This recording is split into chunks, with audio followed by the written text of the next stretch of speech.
Kicks and Minivans, the podcast for dads who love sneakers. I'm your host, KG. However you're watching and listening, man, thank you for hanging out, spending time with us. We are glad that you are here.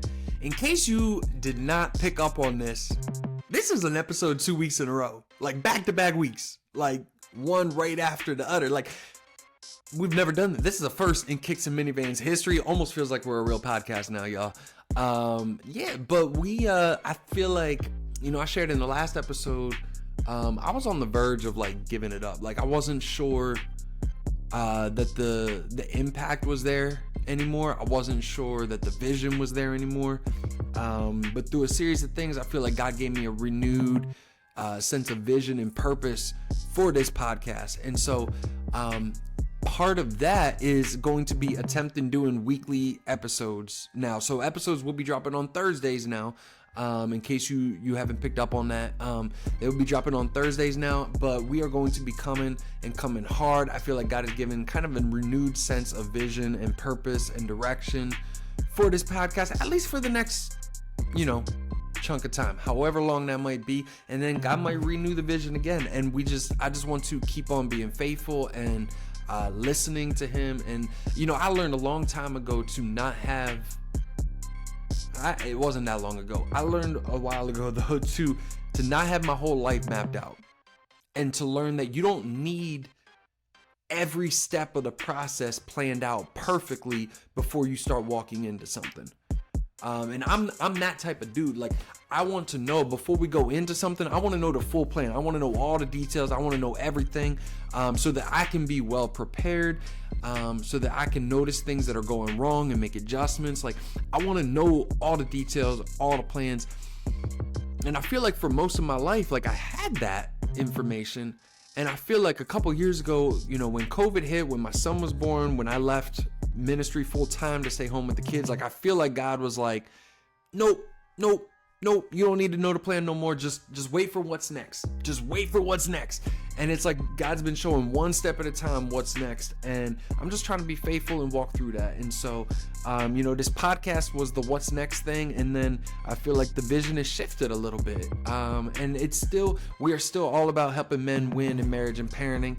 And so that vision, that mission has not changed, but the way we go about it might differ slightly.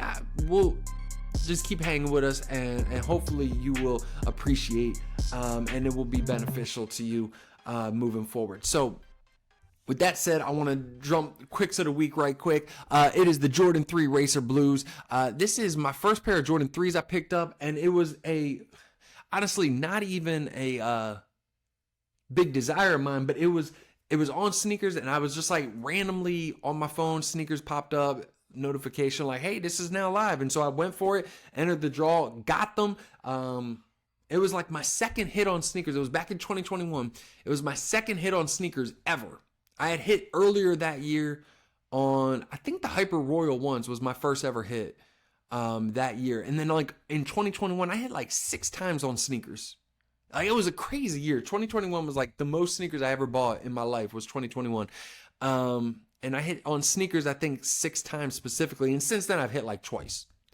But now I'm like a little more selective about what I go for. I don't go for, every drop. I used to go for like all the drops on sneakers, because then it's like, if you ain't want them, you could flip them. The resale market just ain't hot like that anymore. And also like, I'm very selective now with the amount of shoes that I have. I am very selective about like what I want. Cause it's like a lot of stuff that pops up. You're like, yo, I got something that's like almost exactly like that. Like I don't need that. And I got family. Like we got other bills that are a priority over buying more sneakers, And so there are some out there that I still really, really want. Like I've said on here a couple times, the charcoal 5s, off-white charcoal 5s are like my dream shoe. Like I absolutely love that shoe. A big one that I still want is the Lost and Found Jordan 1s. Like I'd even pick them up used at this point, but like I absolutely love those. They're such a classic, iconic pair. So would love to pick those up. And then I think another one that I probably will pick up sometime this year is a darker pair of Jordan 3s. Like I only have a couple pair of Jordan 3s. I sold the Knicks colorway that I had because it was too similar to this. And it's the Knicks. And so they got a couple Villanova dudes on there, and so it's hard to cheer for them, but it's still the Knicks. And as a Sixers fan, like we ain't about that life. So, I got this pair right here, the Jordan 3 Bracer Blues, and then I got the Cardinal 3s, which are a lot like the Fire Red 3s. But I like the Cardinals a little bit better. I'm in the minority on that one. But they got like little hints of gold in there too, so I really like that. And then I got the cool gray Jordan 3s.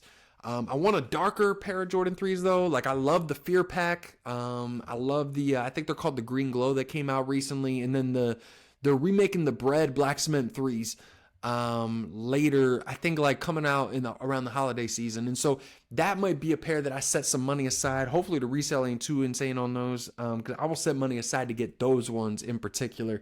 You can't go wrong with that bread colorway, and so on the Jordan 3s, that black cement it is beautiful. I just love it. And I believe that's coming out this holiday season, so I'm gonna be looking for those. But yeah, a darker pair of Jordan 3s, I think that might be my next pickup. I haven't been buying a whole lot of shoes lately, and so I will be excited to get some of those though, because I've been wanting like a darker pair of 3s for a long minute. And so yeah, we'll see what happens with that. But anyways, man, how was I going to transition this? I felt like I had a transition planned for this. And then I started talking about sneakers, and shabam. You get lost talking about sneakers. It happens to the best of us, it happens to the worst of us. I got insulted on TikTok the other day. I post on TikTok a little bit. It's like just been this fun thing for me that like 5 people I know in real life follow me there. And so, I kind of feel free to like post whatever I want. And my wife doesn't follow me. So like, she's not on TikTok at all. And so like, it's been fun to just post stuff, but I posted this one video, that this stay-at-home mama made this video that went viral about like, these are things that are not my job, even though I'm a stay-at-home mom. She's like, I don't cook, I don't clean, I don't do laundry, blah, blah, blah. And then like, people are like, well, what do you do? It's like, well, she takes care of the kids. But I made a response video that I was like, hey, cool story, but like, here's a list of things that I do since my wife works full time and I'm home with the kids all the time. And I was like, I cook, I clean, I do the laundry. Like I let her get first dibs on when she wants to work out, like, that kind of stuff.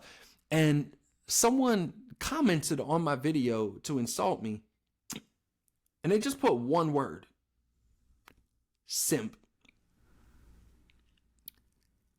And I'm like, and I like laugh at this word, right? Like people throw it, like the younger generation throws this word around so much.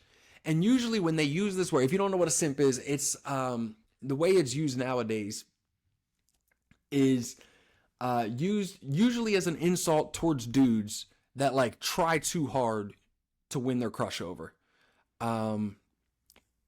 Dudes that like, think of them as like a golden retriever puppy chasing after an owner that don't want them, sort of thing. Like that's how they used to describe like those guys that are like friend zoned or whatever. Like, but newsflash, I got the girl. So I don't know if you could be classified as a simp if you got her. And if you can, I'm trying to figure out how it's a problem to take care of your lady, like how that's a negative thing. Because my wife is taken care of. Like my wife earns the money in this household. But other than that, like she is taken care of completely. She don't cook. She helps with some of the cleaning, but like the day-to-day stuff, I handle like 90% of the day-to-day cleaning. I handle the laundry. She gets first dibs on when she wants to work out, because then she has to actually go to work and clock in. Like I can get my workouts in kind of anytime. My woman is safe. She is loved. She is protected. She is secure. Like she is like, she knows I ain't going nowhere. She knows that I ain't gonna be like, she knows that I'm her teammate. I'm her best friend. But somehow that makes me a simp. And what I think is hilarious is the person that commented this was like one of those like user 98765431 accounts. Like it's not even a real account. It's like 0 followers, 0 videos, and like follows 1,000 people and probably just jumps on to insult them all. And so like I like responded back something, and they deleted their comment, of course, because they're not real. But I'm trying to figure out like, and the more I was like thinking about this, the more it kind of like pisses me off. Not because I got insulted, like call me a simp, whatever. If it's not manly to be obsessed with and take care of one woman for the rest of your life, like I don't know what manly is then. Because a real man woos one woman really well. I think it's like especially with the younger cats. And this isn't just like Gen Z or whatever. Like this is like every generation that was like, at least the millennials. Like, you know, when I was 20 years old, like the real men were the one that were getting all the girls, right? Like they were picking up all the numbers. They were getting all the girls, going on all the dates, sleeping with all the women. Like those were the real men. Those were the popular dudes. Like those were the dudes you wanted to be like, to emulate. And somewhere along the way, though, you grow up, right? And somewhere along the way, like, and you realize, like, it's actually harder to love one woman really, really well. It's harder to do that than to go and date 10 different women. Because in order to, like, grab 10 different girls, go on 10 different dates with them, like, you could just you could play the same card. You could play the exact same card. Like if you got a good move, if you got a good line, if you got a good confidence, you're in decent shape, you dress well, you groom well, like you can go out, you can get girls' numbers, you could go on dates. Like that's not hard. What's a lot harder is keeping one woman happy for the rest of her life. Is keeping one woman feeling safe, secure with you for the rest of her life, making her not want to leave you. Make her want to spend the rest of your life together, make her want to have your babies. Like that is a lot harder than it is to go out and date 10 different women using the exact same move you used on all of them. Because once they get to know the real you, well, you might have some work to do, boy. Especially if you're running around on TikTok insulting people, calling them simps. Like you might have some work to do to grow into a real man, because a real man ain't running around playing those games. A real man is taking care of his woman. A real man is making sure she is loved, she is secure, she is provided for. Like a real man is making sure that her emotional needs are met, her physical needs are met, her spiritual needs are met. Like a real man is taking care of all that. Boys are running around calling real men simps. And the dudes, the unmarried dudes that you were probably calling simps that are your age, probably will grow up to be better husbands than you unless you get your act together. And look, I used to be young and stupid too, right? But I grew up. And I realized like that lifestyle that I was chasing was not going to fulfill me long term. Like it gave a momentary high, this excitement of like, oh, I got a date with a new girl. She's so hot. She's so bad. Like it gave me this momentary excitement. But that could fade pretty quickly. And so you're going to be continuing to chase that high. Meanwhile, I'm over here obsessed with, in love with, devoted to the same woman that I've been obsessed with for the past 12 years. Married to for the past 9 years. And as a real man, learning new ways to love her, provide for her, take care of her as she grows into the person she was created to be. As she continues to grow, I continue to study her, learn about her, continue being obsessed with her so that I can learn more about her, so that as she grows and changes and develops and takes on new interests and hobbies and passions, like I can learn all about that. I can learn new ways to support her, to encourage her, right? Like I can learn new ways to come alongside her and walk with her. That's what a real man does. A real man ain't out running games, trying to get his numbers up. Like, nah, a real man woos one woman really, really well. And when you look at the people in your life that you want to be like, you better have some real men in your life that have marriages that have stood the test of time, that they've gone through some hard stuff together, that they've been through some battles, they've raised kids together, Like they've done big things together. Like you better have some mentors like that in your corner that will teach you how to be a man. So that when those hard times come up, you don't resort to your boyish ways, but you go and you face those storms with your partner, with your spouse. And then you come out the other side stronger for it. You grow into a better man because you've walked through those things with your woman and you came out more connected, more devoted to each other, more in love with each other. Like that's what a real man does. A real man ain't just playing games. He's taking care of one woman for the rest of his life, taking care of raising his kids for the rest of his life, being a student of his spouse. I love this idea of being a student of your spouse because my wife is not the same person she was 12 years ago when I married her. Right? Like there's that joke that like a man marries a woman expecting she won't change and she does. A woman marries a man expecting he will change and he doesn't. Like, but like at the end of the day, like people change, people grow. Like I'm not the same dude that my wife married. Like I'm very different than the man she married. Thank God. I've grown in, I think a lot of better ways. I think I'm a better man than I was in 2015 when we got married. I know that there's still things I need to work on and improve, but my wife has been there by my side through all of that. And so, you know, if it makes me a simp to sit there and be obsessed with my wife and make sure my wife is loved and taken care of and supported, make sure my wife ain't worried about me running around talking to other girls on Instagram and TikTok, like if that makes me a simp, like I will be a simp for life. Like I'm fine with that. I am like, I don't know how that's an insult. Like, sign me up, bro. Like I'll be a simp for life. That's fine with me. Because I am obsessed with this woman. I am head over heels for her and I will always be devoted to her. Like she has my heart.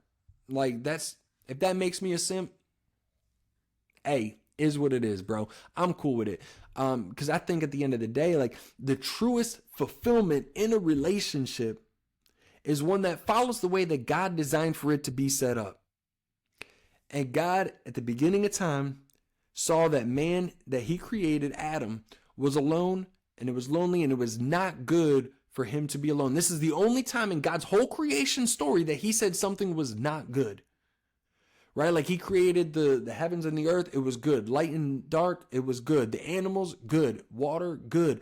The trees and the flowers and the fields, good. Good. Birds are good. Fish are good. Bears are good. Giraffes are good. Like God created all these things and it was good. God created Adam and he said, it is very good.